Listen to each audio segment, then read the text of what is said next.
Welcome to Shakambari Jyotishalayam. So ఈరోజు topic ఏంటంటే ఆడవాళ్ళు పూజలు పునస్కారం చేయటం వల్ల ఎవరికి లాభం అనేది. మనకి సాధారణంగా ఏం చెప్తారంటే మగవాడు పూజ చేస్తే అందులో సగం ఆడవాళ్ళకి వచ్చింది అంటారు. ఆడవాళ్ళ పూజలో మాత్రం మగాడికి ఆ సగం పుణ్యం అనేది రాదు అని అంటారు. సో దీని గురించి సమగ్రంగా విశ్లేషిద్దాం. సుధాకర్ సార్, ఆడవాళ్ళు పూజలు చేయడం వల్ల ఎవరికి లాభం? శాకాంబరి జ్యోతిషాలం ప్రేక్షకులకు స్వాగతం, సుస్వాగతం. ఈనాటి టాపిక్ స్త్రీలు పూజలు పునస్కారాలు చేయడం వల్ల ఏంటి లాభాలు. అంటే పూజలు పునస్కారాలు అనేటువంటిది మన పూర్వీకుల నుండి వస్తున్నటువంటి ఆచారం. సో గ్రీకులు, మెసపటోమియా, ఈజిప్టు అట్లాంటి దేశాల నుండి అక్కడి నుండి పుట్టుకొచ్చినటువంటి మతాలు, వాటి యొక్క ఆచారాలు, సాంప్రదాయాలు ఇప్పటికీ కూడా కొనసాగుతూనే ఉన్నాయి. అందులో ప్రథమ స్థానం భారతదేశం అని చెప్పచ్చు. ఇప్పటి వరకు హిందూ మతం చాలా గొప్పగా ఈ సాంప్రదాయాలను పాటిస్తూ ఉంది. ఇతర దేశాలు నవ్వుతున్నా సరే మన దేశం, మన సాంప్రదాయాల్ని మన వాళ్ళు గౌరవించడం అనేది గర్వంగా ఫీల్ అవుతుంది. అంటే ఎప్పుడైతే మన పూర్వీకుల యొక్క సాంప్రదాయాల్ని మనం పాటిస్తామో మనకు గురువు బలంగా ఉండేటువంటి అవకాశం ఉంటుంది.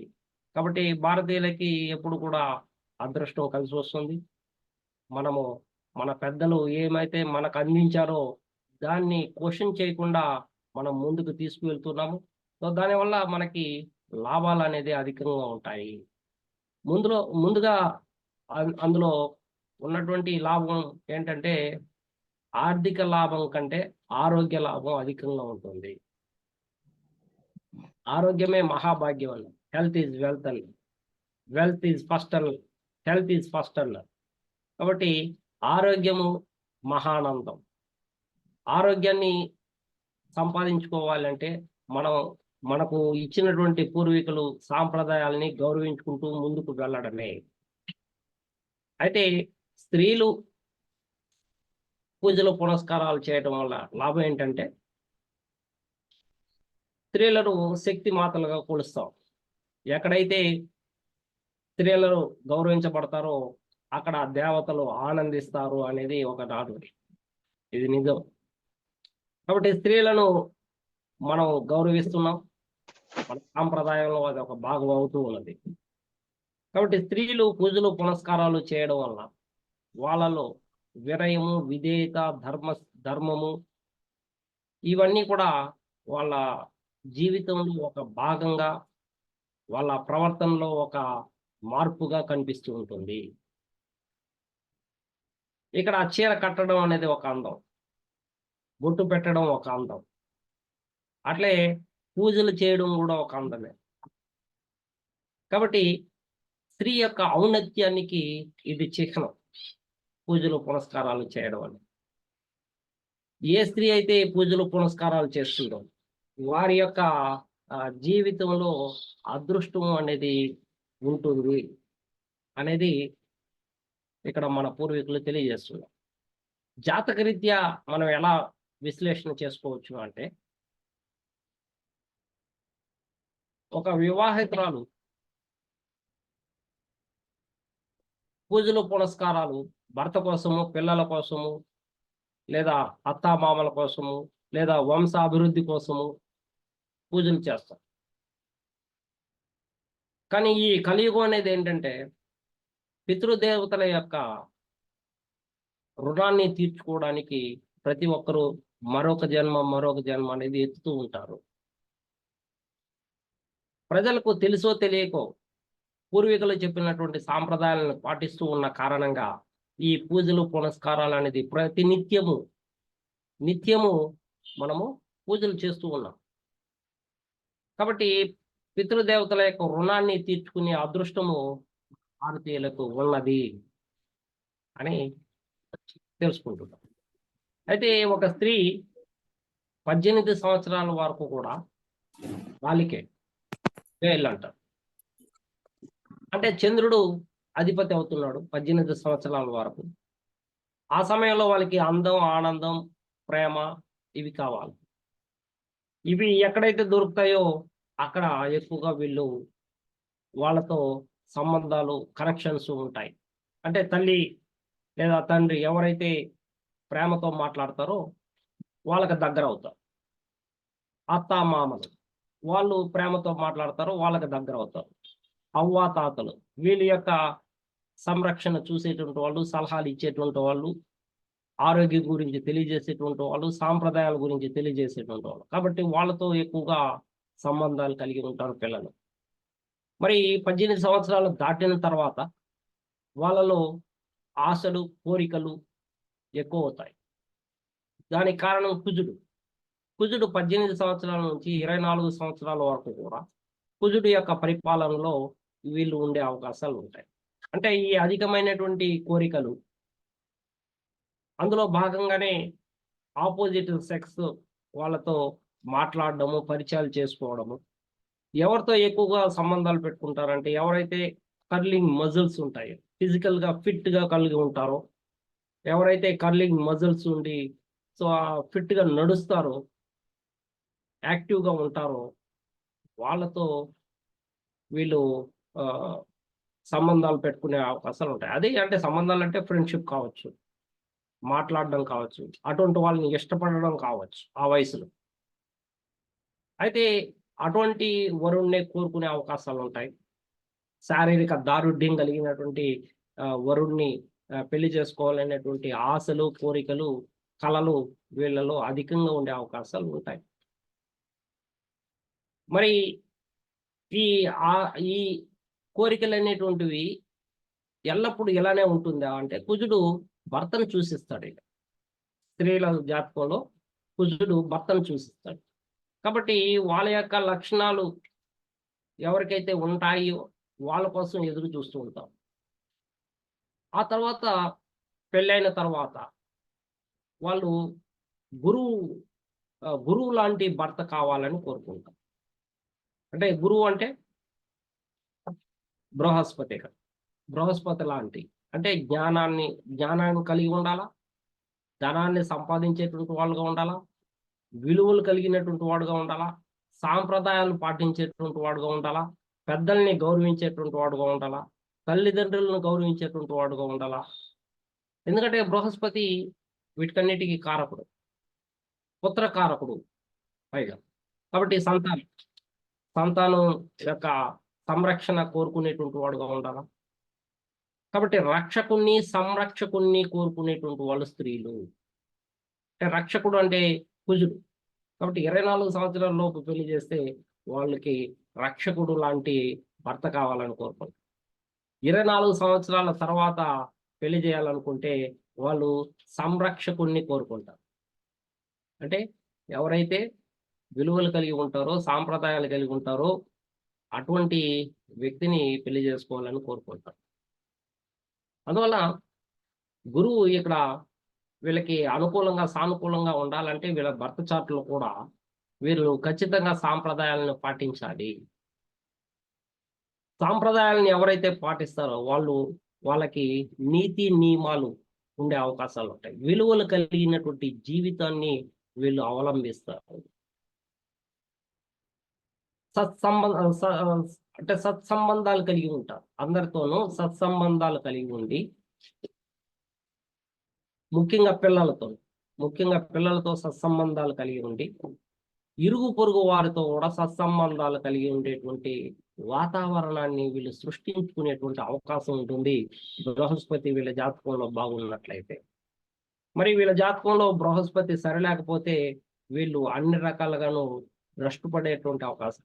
సాంప్రదాయాలను గౌరవించరు, పూజలు పురస్కారాలు చేయలేరు.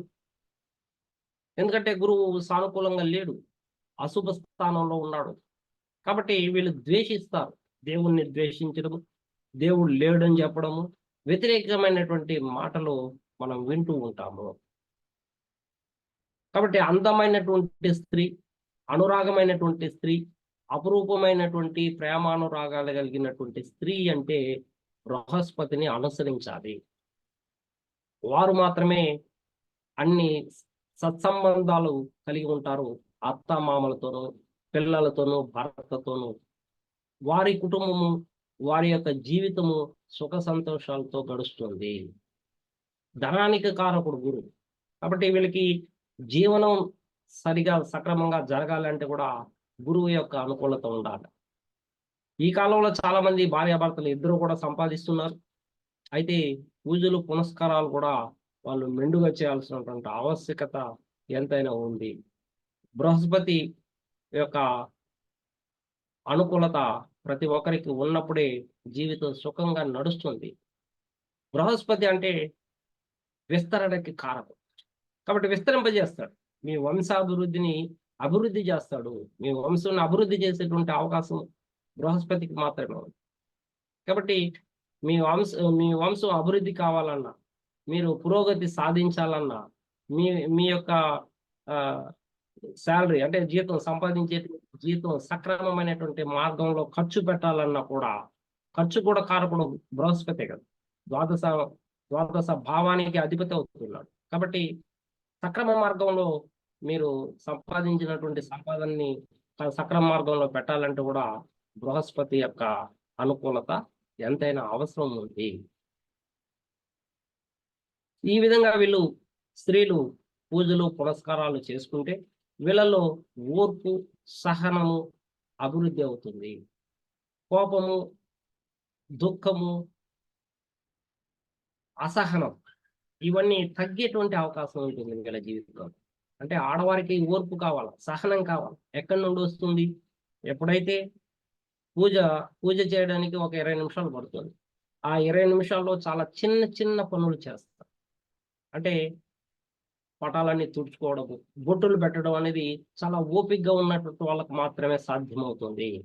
ఓపిక లేనటువంటి వాళ్ళు, కోపం తెచ్చుకునేటువంటి వాళ్ళు, చిరాకు పడేటువంటి వాళ్ళు, చికాకుగా ఉండేటువంటి వాళ్ళు, వీళ్ళు ఈ పనిని చేయలేరు. కాబట్టి వీళ్ళకి చికాకు ఉన్నా, కోపం ఉన్నా వీళ్ళు పూజ గదిలోకి వెళ్ళి దేవుణ్ణి అలంకరిస్తే వీళ్ళలో కోపం పోయి ఓర్పు, సహనం ఎక్కువయ్యి వీళ్ళకి జ్ఞానం వికసించే అవకాశం ఉంది స్త్రీలకు. ఏ స్త్రీ అయితే సుఖంగా సంతోషంగా ఉండాలనుకుంటుందో ఆ ఇల్లు సుఖ సంతోషంగా ఉండే అవకాశాలు ఉంటాయి. ఏ స్త్రీ అయితే అసహనంగా, చికాకుగా, చిరాకుగా భావిస్తుందో ఆ కుటుంబం చిన్న భిన్నం. కాబట్టి స్త్రీలు ఎందుకు పూజ చేయాలంటే ఓర్పు, సహనము మామూలుగా ఉంటే అలవాటు కాదు. పూజలు పునస్కారాలు చేసినప్పుడు 1 గంట సత్యనారాయణ వ్రతంలో కూర్చోవాలంటే 1 గంట 2 గంటలు కూర్చోవాలి. అది సహనం. ఎన్నో చికాకులు ఉంటాయి జీవితంలో, ఎప్పుడు ఉంటాయి, ఆటంకాలు ఉంటాయి, అడ్డంకులు ఉంటాయి.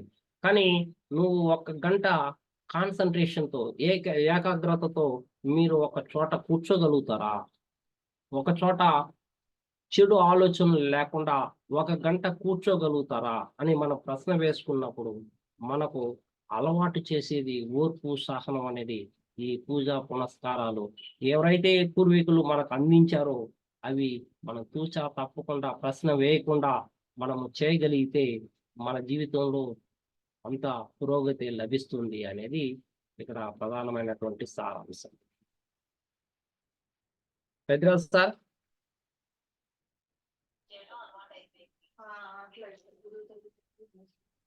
చాలా చక్కగా విశ్లేషించారు. ఎవరికైనా డౌట్స్ ఉన్నాయా లేడీస్? డౌట్స్ అడగచ్చు. ఈ నానుడు ఎలా వచ్చింది సార్?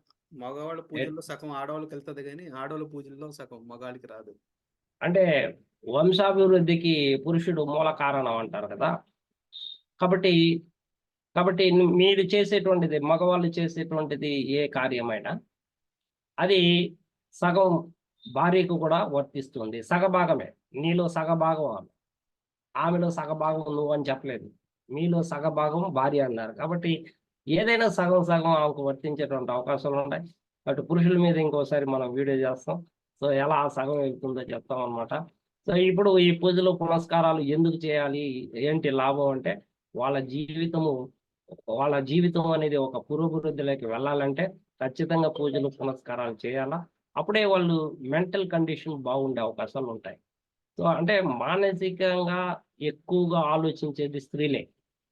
అది రాత్రైనా, పగలైనా కళలు, నైపుణ్యం ఉండేది ఎవరికంటే స్త్రీలకే. కాబట్టి ఇటువంటి వారు చాలా సుఖాన్ని, ఆనందాన్ని అనుభవించాలి అంటే, సో, ఆ ఇల్లు గూడా పూజలు, పునస్కారాలతో కలిగి ఉండాలి. సాంప్రదాయాలు కలిగినటువంటి కుటుంబంగా ఉంటే వాళ్ళు కట్టుబాట్లతో ఉండగలుగుతారు. వాళ్ళ జీవితంలో కూడా సుఖంగా ఉంటుందనేది ఇక్కడ మనం చెప్పుకోనికి వచ్చేటువంటి సారాంశం. సో, ఇంకెవరైనా మాట్లాడొచ్చు. అన్మ్యూట్ చేసుకుని క్వశ్చన్లు అడగండి.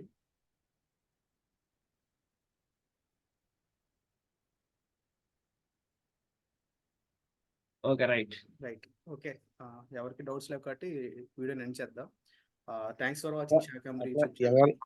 ఎవరు ఎలా ఆరాధించాలో తెలుస్తుందా సార్? సార్ సార్ ఇప్పుడు మనం ఎవరిని ఆరాధించాలో కూడా తెలుస్తుందా?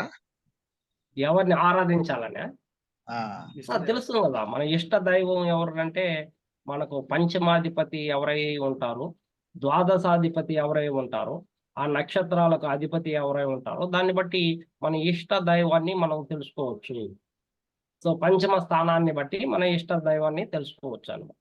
కాబట్టి ఆ విధంగా మనము ఈ ఇష్ట దేవుణ్ణి మనం కొలుస్తాం. పంచమ స్థానాన్ని బట్టా సార్, లేదా పంచమ స్థానాధిపతి ఉన్న పంచమ నక్షత్రం? స్థానం పంచమ స్థానాధిపతి, అట్లే ద్వాదశం ద్వాదశ స్థానాధిపతి.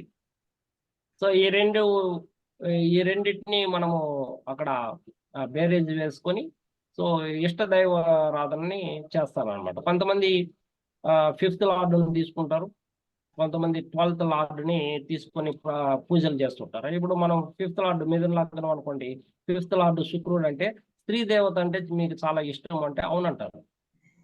అక్కడ ద్వాదశాధిపతి కూడా ఆయన అయ్యాడు కాబట్టి స్త్రీ దేవతని వాళ్ళకి చాలా ఈజీగా చెప్పేయచ్చు.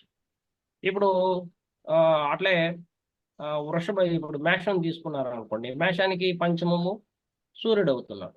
కాబట్టి మీరు సూర్య ఆరాధన బాగా చేస్తారండి, సూర్య నమస్కారాలు బాగా చేస్తారంటే ఎస్ అంటారు. కొంతమంది అక్కడ గురువు శివుడు అంటే మీకు ఇష్టం అంటే చెప్తారు అవునని.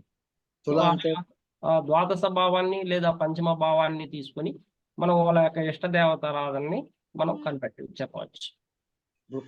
కుంభం పంచమ అయితే అండి, కుంభం పంచమం అయితే శివుడు. అట్లే వెంకటేశ్వర స్వామి కూడా కలియుగ దైవం వెంకటేశ్వర స్వామి కాబట్టి సో శనికి ప్రీతి పాత్రుడు ఎవరు అంటే వెంకటేశ్వర స్వామి. కాబట్టి గోవింద నామాలు చదివితే కూడా శనేశ్వరుడు బాగా ఇష్టపడతాడు అనమాట. ఎందుకు మనం కాలినడకన వెళ్తాం వెంకటేశ్వర స్వామికి? కాలినడకన వెళ్ళడం అనేది శని చాలా ఇష్టపడతాడు. శని ఎప్పుడైతే సంతోషిస్తాడో మీ కష్టాలు తొలుగుతాయి అనేది కదా మనము జాతకరీత్యా విశ్లేషణ చేస్తామో. కాబట్టి మనం నడిచి వెళ్ళడం అంటే పాదాలు కష్టపడతాయి. అక్కడ ఎప్పుడైతే కష్టపడతాయో వెంకటేశ్వర స్వామి కోసము అప్పుడు శనేశ్వరుడు చాలా సంతోషిస్తాడు. కాబట్టి గోవింద నామాలు చదివితే కూడా శనేశ్వరుడు చాలా ఆనందిస్తాడు. హనుమాన్ చాలీసా గాని, దుర్గా సప్తసతి గాని వీటికన్నిటికి కూడా శని భగవానుడు ఆనందించేటువంటి అవకాశాలు ఉన్నాయి. సో ఆ రకంగా శనిని మనం సంతృప్తి చెందవచ్చు అనేది ఇక్కడ ప్రధాన భాగం. నడిచెళ్ళే వాళ్ళకి ప్రసాదం పెట్టినా మంచిది అంటారా? ఎవరికి? నడిచెళ్ళే వాళ్ళకి ఇంకా మంచిది కదా. ఇప్పుడు వెంకటేశ్వర స్వామికి నడిచి వెళ్తూ ఉంటారు చాలా మంది. వాళ్ళకి మన మీద సహాయం చేయగలిగితే కూడా నిజంగానే అదృష్టం. అందుకే కదా టీటీడీ వాళ్ళు అక్కడక్కడ సత్రాలు పెడతారు, వాళ్ళకి భోజనాలు పెడతారు. సో చాలా మంచిది అలవాట్లు అనేది. సార్ కులదేవత ఎలా తెలుస్తుందండి? కులదేవత చెప్పుకోవడం కష్టం అండి, ఎందుకంటే ఇది పూర్వీకుల నుండి వచ్చేటువంటిది కులదేవత. మనం మీ యొక్క కులదేవత ఫలానా అని చెప్పడం అనేది చాలా కష్టతరం జాతక రీత్యా కూడా. ఇష్ట దేవతని చెప్పచ్చునే కానీ కులదైవాన్ని మనం చెప్పలేము. అది పూర్వీకులు చెప్పేటువంటి విషయం అంతే. వాళ్ళు ఫలానా దేవతని పూజిస్తారు అనేది కులదైవం మీకు అని చెప్పడానికి లేదు. మీ మనసులో ఏముందో చెప్పచ్చు, అంతేగాని మీ పూర్వీకులు ఎవరు కొలుస్తున్నారు ఎలా చెప్పగలుగుతాం? చెప్పలేరు. అది చెప్పలేదు. అది విషయం. అంటే ఇది పూర్వీకుల నుంచి తెలుసుకోవాల్సినటువంటి విషయం. చాలా మంది మాకు అసలు కులదైవం ఎవరు తెలియస్తారంట. అలా ఎలా ఉన్నారో నాకు అర్థం కాదు. ఆ పని మీ దాయదులను అడగండి, మీ పెద్దోళ్ళు ఉంటారు కదా వాళ్ళని అడగండి అంటే వాళ్ళు కూడా తెలియస్తారు. మరి అటువంటి వాళ్ళు పిల్లలు లేకుండా ఉంటారు, పిల్లలు ఉన్నా కూడా చాలా ఇబ్బందులు పడుతున్నారు. కారణం చూస్తే ఆ పంచమం అలాంటి పరిస్థితిలో ఉంటుంది, ఇబ్బందుల్లో ఉంటుంది, పంచమం చెడిపోతుంది. కాబట్టి వాళ్ళకి కులదైవం తెలియదు. చూడండి, కులదైవాన్ని మర్చిపోయినప్పుడు, కులదైవం గురించి తెలుసుకోలేనప్పుడు, వీళ్ళే కాదు వీళ్ళ పూర్వీకులు కూడా తెలుసుకొని వాళ్ళు కూడా చేయలేదని కదా దాని అర్థం. వీళ్ళ తండ్రి కూడా చేయలేదని కదా. వీళ్ళ తండ్రి చేసి ఉంటే వీళ్ళకి తెలుసు ఉండేది. వీళ్ళ తండ్రి చేయలేదు కాబట్టి వీళ్ళకి కూడా తెలియదు. సార్ అలా కన్య ద్వాదశ పంచమం చెడిపోతుంది. ఏం లేదు, మీరేం చేయకపోతే పంచమం చెడిపోతుంది. పంచమస్తం కన్య ద్వాదశం అయితే ఏం చేయాలి? ఏ దేవుని పూజించాలి సార్? ఎవరికే? కన్య ద్వాదశం అయితే కన్య కన్యా స్త్రీ దేవత. స్త్రీ దేవత. ద్వాదశం సూర్యుడు అవుతుంది. అది కాదు సార్, ద్వాదశం సార్ తులకి అండి, తులకి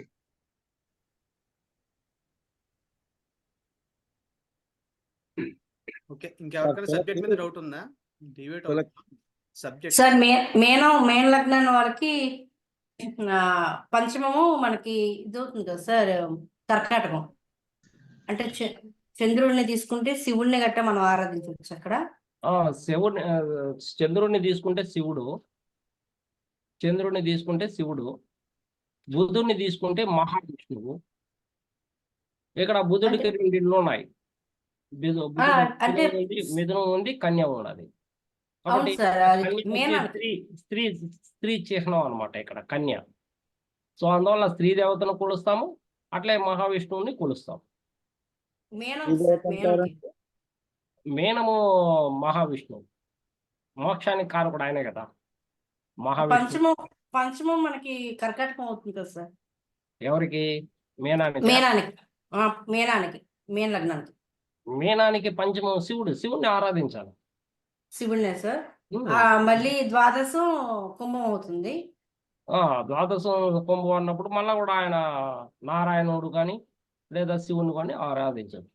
ఎవరిని తీసుకున్నా పర్లేదు. అక్కడ శనికి ముఖ్యంగా శని గురువులు ఇద్దరికి శివుడే ప్రధానం. అయితే వాళ్ళిద్దరూ కూడా మహావిష్ణువుని ప్రార్థిస్తారు అనమాట. సో అందువల్ల మనం నారాయణుడు అందరికీ కామనం, అన్ని రాసుల వారికి కామనం.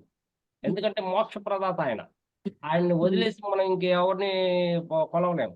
సో వాళ్ళని కొలిస్తూ కూడా నారాయణను కొలవాల, అది ముఖ్యం ఇక్కడ.